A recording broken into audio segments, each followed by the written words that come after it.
All right, ladies and gentlemen, let's get started with this next session here. I'm going to hand it over to Jim Griffin. Well, I want to start out by saying how extraordinarily appreciative we are that you devote your time to this and that you care and that you're here to listen and participate. And I'm going to do my very best to work for you and the audience in trying to reveal more about the man that is Bill Patry. My own angle on this next 28 minutes and 28 seconds is that Bill's views on copyright are widely known and relatively easily accessible, although the treatise may be outside of one's financial pocketbook. Certainly How to Fix Copyright and your book Moral Panics and the Copyright Wars, they're both easily ordered, I'm sure, on Amazon or available at many bookstores for you. Like $10 on Kindle. There's still torrent files of it. I doubt you have a heavy enforcement mechanism on those torrent files. But you can find out pretty easily what Bill feels about copyright law, but I think the tougher thing is who is Bill? Where does he come from? What kind of person is this?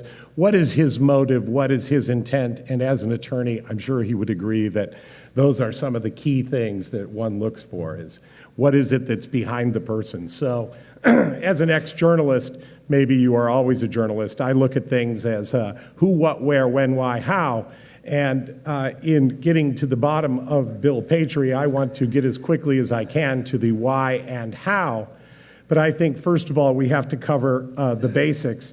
In doing so, by the way, I reached out to a number of Bill's friends and debate partners, and you might even say opponents. And the most eloquent response came yesterday evening from Ben Scheffner, who many of you may know is the head of litigation for the MPAA, the Motion Picture Association of America, and also Ben has been one of Bill Patry's debate partners online.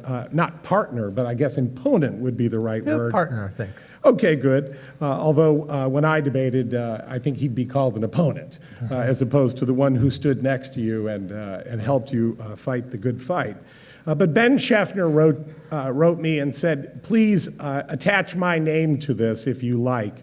And he said about Bill Patry, people on my side of today's copyright debates often see our opponents as head-in-the-cloud cyber utopians, disdainful of the law and the creativity it has enabled. Unfortunately for us, we can't dismiss Bill Patry, one of our worthiest opponents, that easily. Bill's decades of experience as an attorney in private practice, in academia, on Capitol Hill, and in the Copyright Office itself have established him without doubt as one of the most knowledgeable practitioners and scholars on the planet. While we in the entertainment industry often bristle at his conclusions, we frequently consult his masterful treatise for a clear and comprehensive treatment of even the most obscure points of law. We respect him and are glad to have his voice in the debate. I don't think there could be a better introduction to the man that is Bill Patry. Currently, I believe the right title would be, as if titles or offices mattered at Google, the Chief Copyright Counsel.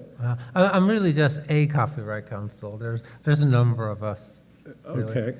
I appreciate the advancement there, well, promotion. I think the world thinks of you as the preeminent thinker there, and I suspect if I surveyed your colleagues too, they would say he is the chief voice amongst us. It is fair, though, I think, to say that you are more than copyright counsel at Google. I think it is fair to say, through my research, that you are an author, you are a teacher, you are a creative artist, you are a father, and I believe your children are here somewhere. They're out from school this week, so yes, well, I had to drag them here. Very good. I had to give them donuts. You are a husband. You are known as a member of a tribe where you believe deeply. And of course, you are a lawyer. And there are so many here who are lawyers, and as we heard on previous panels, it is often fun to make fun of lawyers or to have jokes at their expense. But really, I would like to, at the risk of seeming like we're going to meander, I promise to get back to the center quickly to ask you where you were in 1968. I probably can't remember. A summer of love, you know. Yeah, right. So I grew up in Marin County, California, which is why he's asking that. And Robin Williams was in the same high school, so he had, the famous saying about the '60s: "If you can remember it, you weren't there." So that's why he's asking it. But I was also a music major in college, and relevant to one of the questions I think that Barry Slotnick was engaging the prior panel with, which is, do you really think that artists are going to be involved in that? So the year after that was 1969, of course, and there was, in May, a People's Park March. There had been this park in Berkeley, People's Park. Mario Savio, perhaps? In Sproul Plaza, yep. And so the University of California wasn't using that land at all, and people wanted to use it for a park. And the university didn't, like the idea of scruffy people taking it over. Ronald Reagan was the governor, and so Edmund Meese was his chief of staff at the time, and he took over the police in Berkeley and Alameda County. And they had a confrontation. And in that confrontation, they used live weapons, shotguns, and killed one person, blinded another person, and injured lots of others. So a few weeks after that, there was a big demonstration that I went to. I live in Marin, and Ronald Reagan had called out the National Guard. There were like 2,700 National Guardmen or so there. And if you're familiar with Berkeley, you come off of the East Shore, Bay Shore Freeway, whatever you want to call it, get off of University Avenue, there's a cloverleaf there. There's a big tank there. It was like the city of Berkeley had been occupied. A military militarily. tank. Yeah, military tank. Right. Yeah. And all these National Guardsmen with guns and bayonets right there, and you're walking along, and you're only a few inches from them. And you walk by these houses, and they're playing songs like, the Stones' Street Fighting Man. Not that they would have known anything about that, but, it's still a popular song. And you sort of worried that someone's going to do something stupid, and you're going to get, jabbed with this bayonet. But the point is that in those days, people actually did protest about things. So 20 years later, 1989, I was working for the Copyright Office. One of the things I did, and a better description of me is that I've had a long and checkered career. I would say my mother used to worry that I couldn't keep a job. But hopefully I'll keep the one with Google. So 20 years later, I was working for the Copyright Office, and I was going to a conference with a bunch of programmers, and I was on a panel with John Perry Barlow. And so he was, very, very popular then. Lyricist for the Grateful Dead, on the board of the EFF. Yep, one of the founders of EFF, had been a cattle rancher, and I'm a vegetarian, so it didn't really impress me at all. But one of the things was you had all these programmers there, and they were sort of, what you would think Northern California programmers would look like them. And they were complaining. I was a guy from, the government. I was a guy from D.C., and I was working for a government agency, and they wanted me to fix things. They didn't like the fact that, the software was protected by copyright, and they wanted it changed. So I said to them, look, if you want change, get off your asses and do something about it. Don't go to conventions and complain among yourselves about Washington. Just actually go do something. So I said, look, 20 years ago, people did do things like that, and you've gotten fat and complacent. So don't go expecting other people to do stuff for you. If you don't like it, complain and get organized. So, it took 23 years after 1989, but I think things did change, and I hope they continue to change. So I would be one of the people who would have answered Barry's question, yes, it matters to artists, and if it matters to artists, they'll get involved, and they did. I hope they keep getting involved. Well, Bill, you went from flowers in your hair in San Francisco in '68 and '69 to Washington, D.C., but I think you forgot a trip through Texas. Oh, yeah, I'd like to forget about that, yeah. So I spent 5 years there, yeah. So I grew up in Tiburon. And I lived on a street called Paradise Drive. And when I was thinking of going to Texas, my mother said to me, she was a big influence on me, that you're leaving paradise for hell. And indeed, when I got there, The most popular song is "If You Ever Come to Houston, Look Me Down." It's sort of right. That and Bobby Bear's song, "Drop Kick Me Jesus to the Goalpost of Life." Right? End over end, neither left nor right, straight through those righteous uprights. Yeah, so it was a shock to me. Yeah, and I got lost for 3 years because I said, I'm not going to stay here, I'm going to go home. Finally, after 3 years, I figured I wasn't going to go home the next day. Yeah. So I did that, yep. Well, I can warn the audience that you and we did not prepare this at all, save for 30 seconds beforehand.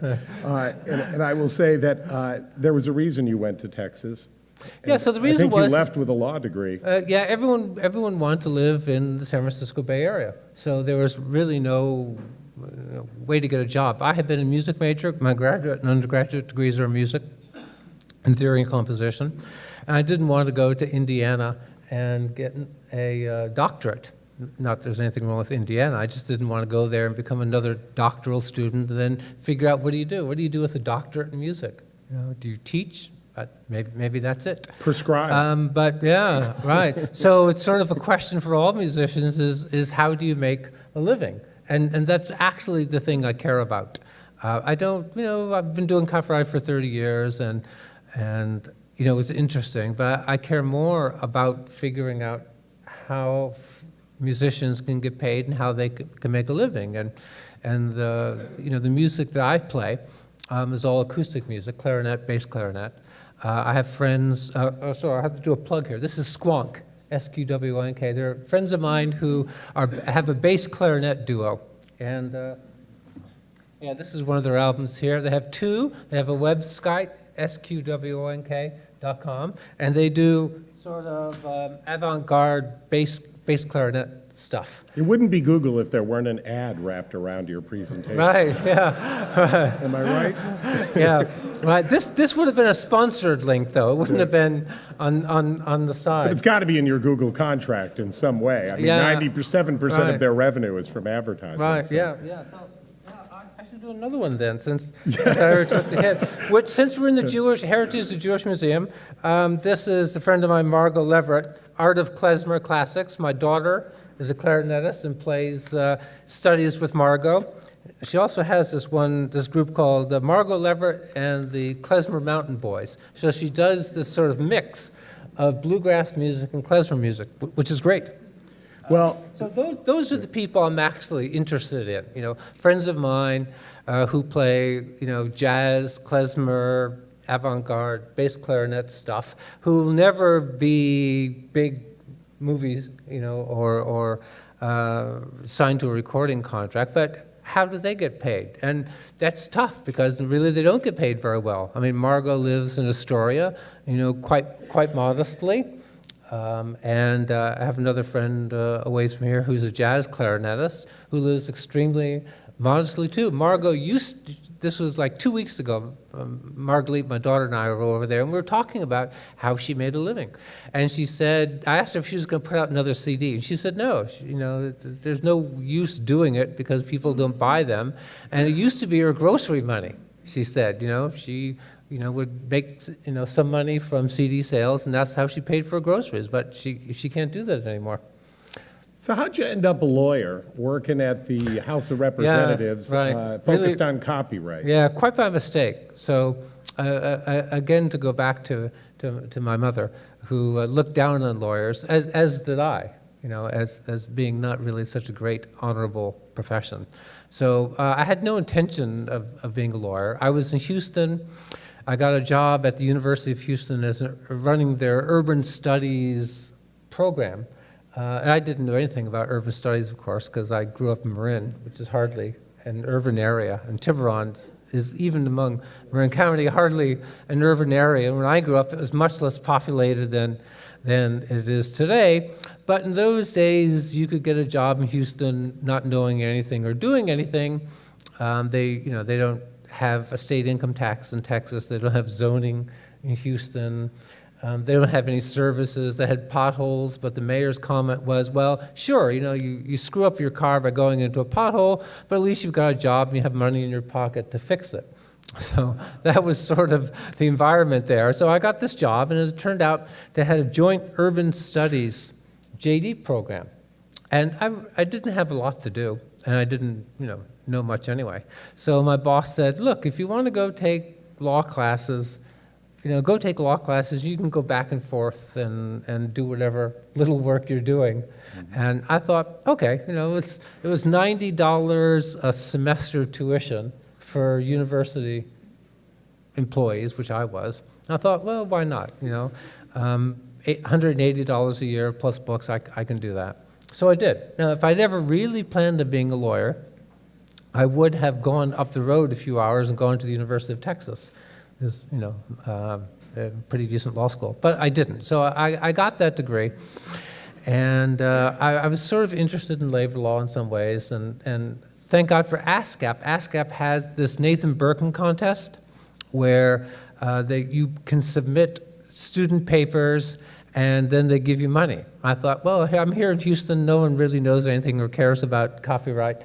I was a music major, so the copyright class was interesting. It was Mel Nimmer's casebook, which is a fantastic casebook. It was the first one with pictures, and the pictures were great, and the opinions, some of them were really great too, like the wonderful old learned at hand opinions, which were marvelously written. There was parody, there was satire. Law itself I didn't really care about, but I loved the copyright disputes. They were just really fun. They were about stuff that people actually care about. So I took that class. I found out about ASCAP's contest, and for me, it was just a way to make $500 or $1,000. I think first prize was $1,000. I thought no one else would enter, so it was an easy $1,000. So I did it, and no one entered, and I got $1,000 for a student. That was okay. And then, having written this thing, it was on copyright and community property, question of whether community property laws preempt or are preempted by copyright laws. So let's say you have a non-author spouse. You're a musician, and you become successful, bizarrely, and you make money, and then you want to trade in your spouse for somebody better. Whether you're a DC woman crashing parties and now you want to marry somebody with Journey, you're trading up there, right? So you then what happens? You get your divorce, and are the royalties split by community property? Can you actually have a say? Right, so in the United States, if you have joint authors, this probably was one of Barry's comments too about litigation, and you say that you're an author. If you have joint authors, you can license that work without the other one's permission, so long as it's non-exclusive and you get the money. So I was sort of figuring that out. So having written it, I thought, well, okay, I'll send it into the Journal of the Copyright Society. I didn't even send a cover note, I don't think. It was really crude. But they ended up publishing it, and I thought, well, I'm going to be successful because they published my article, and I won this contest even though no one else entered. So then I just started, ASCAP got me on the start. They can take some responsibility for Bill Patry on this stage. Yeah, and I spent the $1,000 right away. So what got you to the Copyright Office and writing copyright laws instead of writing about them? Yeah. So I graduated from law school, got a job doing labor law, representing unions, including the American Federation of Musicians. Mm-hmm. So I represented the Houston Symphony musicians, which was a lot of fun, and got free tickets to concerts and did arbitrations for them. When a new conductor would come along, he'd want to fire some of the old musicians, and they didn't want to be fired. So I did arbitrations for symphony musicians who conductors wanted to fire. And that worked out fine. But I continued to write copyright articles, and Alan Lapman, who was one of the great figures in copyright law, started a firm still going here called Cowan, Leibowitz, and Lapman, and then went to NYU. He said, look, I can't publish any more of your articles, you're writing too much, but I'll get you a job in DC. I thought, okay, great, finally. I learned the way around the Houston highway system, and so he got me a job in D.C., actually with John Baumgarten, who used to represent MPAA, at an old line Jewish firm, which was then called Pastis, Gordon, and Hyman. And I worked with John. They closed down that office, and I went to work for the Copyright Office. And I was asked by the chief counsel of the House Subcommittee to be copyright counsel to him. So in short, I never planned anything at all. People worry about careers in law. I never planned anything out, and if I had, I probably would have screwed it up worse than I already have.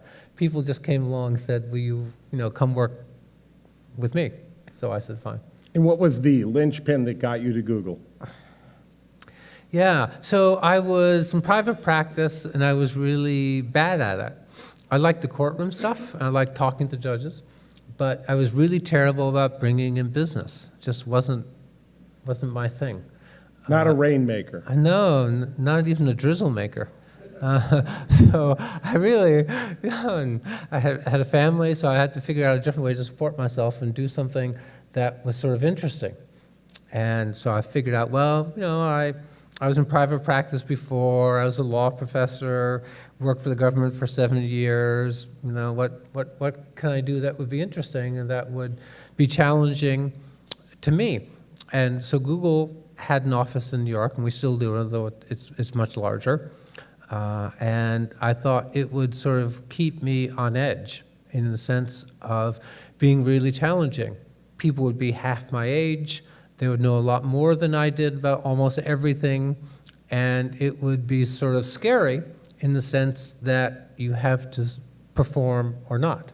And that was one of the things I liked working for the House of Representatives, is that you could be fired every day for good reason, bad reason, or no reason. There was no protection at all. So you really had to grow and perform, and every day was, you had to prove yourself.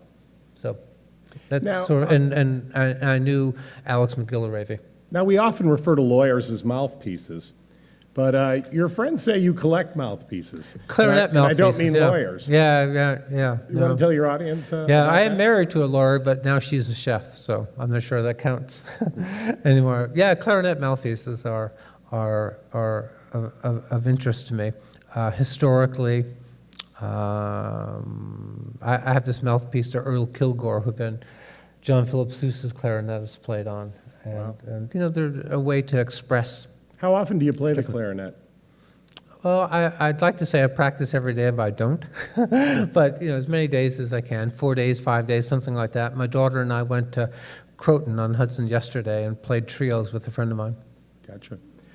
When I ask people about you, they often raise issues of your faith or your diet or your deeply held beliefs as being unique characteristics that they apply to you.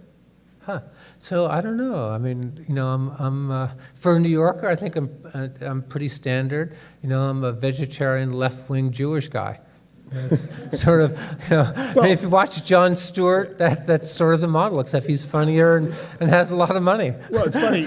I mean, obviously, Woody Allen movies aren't doing that well these days, and you might have included Woody Allen if it were 20 years ago. Yeah, right.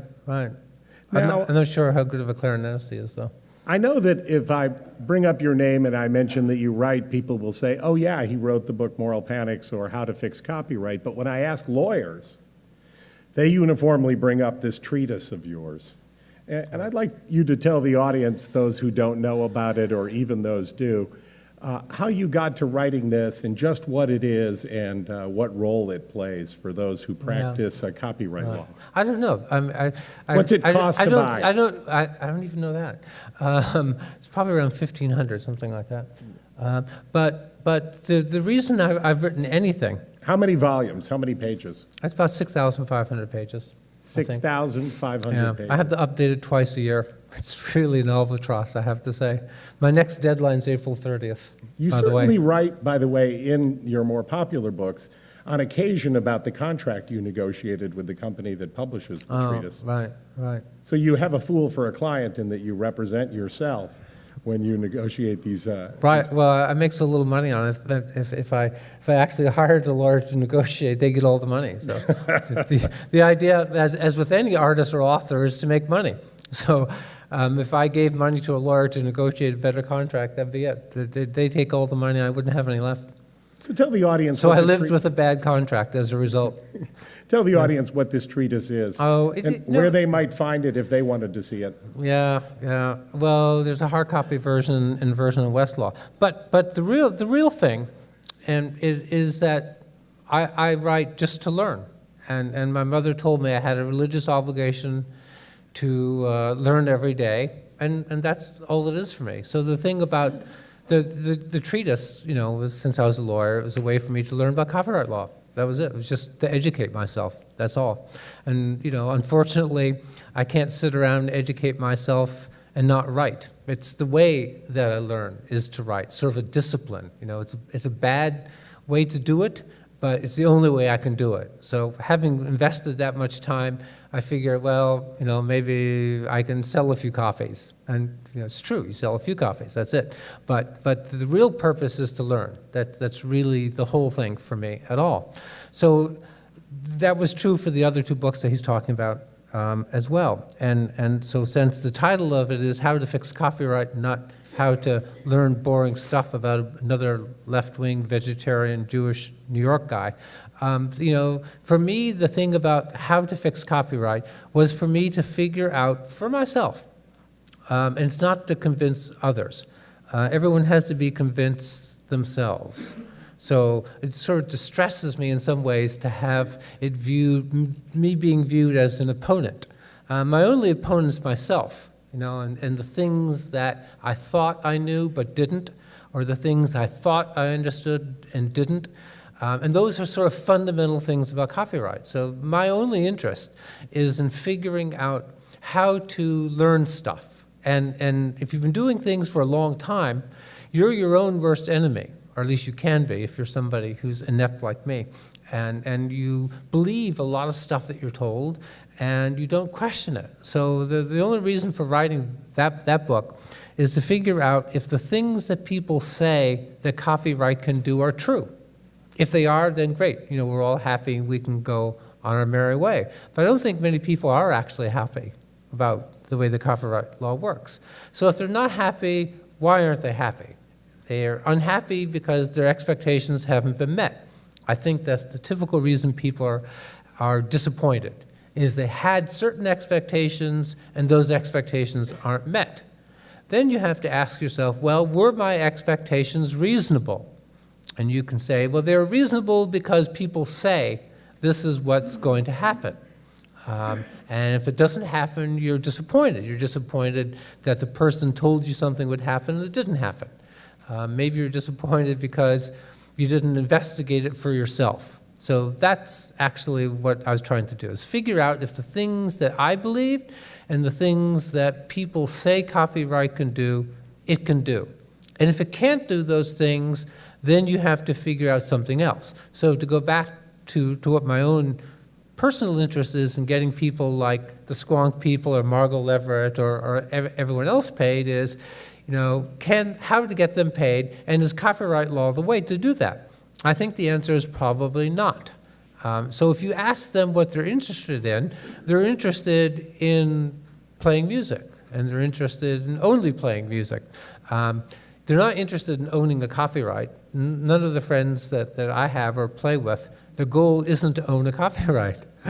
So what? So if I am interested in getting a new piece written for bass clarinet, as I am, and you talk to people, and you say, will you write this piece for bass clarinet? And they'll say, well, how much money am I going to get for it? And if I say to them, oh, well, you know what? You're going to get a copyright at the end of it. And they'll say, oh, great. Yeah, I'm going to go spend 6 months writing a piece. That's going to be my only income. And at the end of it, I'm going to get a copyright. No one would do that. I think that copyright can do certain things. It can prevent free riding. But there's other things I think it can't do. And we shouldn't ask it to do it. So that's actually what the book is about. It's just one of my things about trying to figure out if I'm stupid and have been led down the wrong path. Bill, I know you quit blogging, and that distressed a lot of people. You tried it twice. Are you willing to share with the audience an email address for those who would like to contact you? Sure. I quit because everyone thought everything I said is just a simple shilling for Google. And it wasn't true. And I've been doing it for 30 years. But you can't convince people of things, so I just stopped. So where should they write you? Yeah, so you can write me at Google if you like. And how would they WPATRY at google.com. WPatry at google.com. Yeah. I'm Griffin at OneHouse.com if you want to harangue me about this interview or anything else. And I'm really appreciative to Thank you you, because Jim. I think the world knows you better now. Thank you so much. Thank you very much. Thank you both. And Jim, I know that if Charlie Rose ever leaves his post, I know who should replace him. You were fantastic.